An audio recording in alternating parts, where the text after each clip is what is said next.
welcome sa luto ni Patsy. At ngayon, magluluto tayo ng kalderetang seafoods. Tara, umpisa na natin.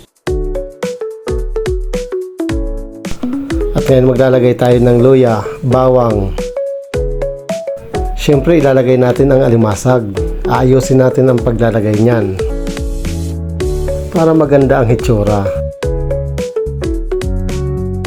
Sunod natin, ilalagay naman natin ang tahong. Yan, lagay lang natin yan. Sunod ang hipon.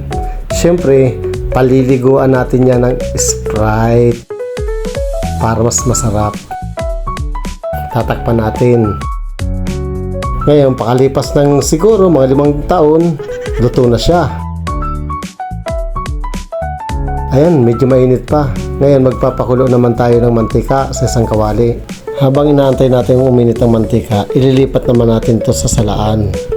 Pero yung sabaw nito, kailangan natin i-save para mamaya gagamitin natin. At ito na nga, isalang na natin yung carrots at patatas. Habang inaantay natin maluto ang patatas at carrots, hahatiin naman natin itong mga alimasag. Hinahati ko nga pala to para mas malasa ito mamaya pagka nalagyan ng sarsa. At ito, hahanguin na natin yung patatas at carrots. Ito nga pala ay medyo half cook lang kasi mamaya isasalang pa natin ito.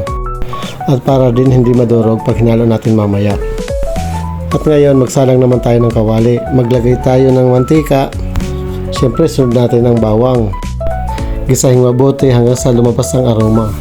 At ngayon, isusunod naman natin ang sibuyas. Siyempre, hahaluin natin yan. Hanggang sa isusunod naman natin ang bell pepper.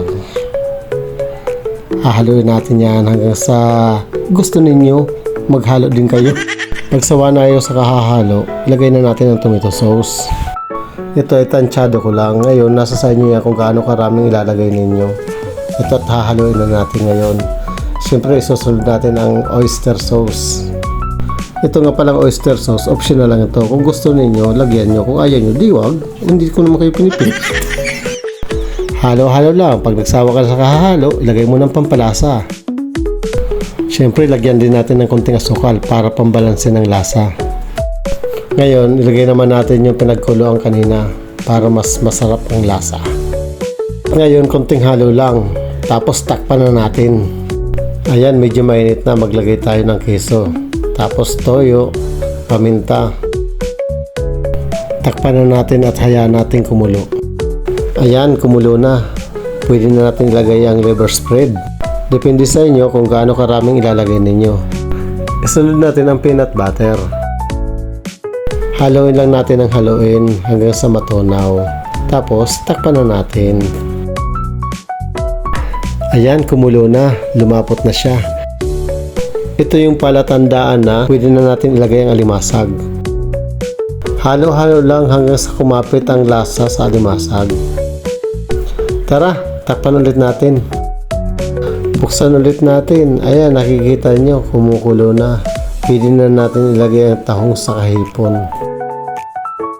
Gaya ng nakasanayan, halo pa rin tayo ng halo para hindi manikit. Ilagay na natin ang carrots sa patatas. Haluin na naman natin. Halo lang ng halo. Hala, sige, halo, halo. Ayan, okay na. Pwede nang ilaban sa kanin. Meron na kayong ipagmamalaking seafood caldereta.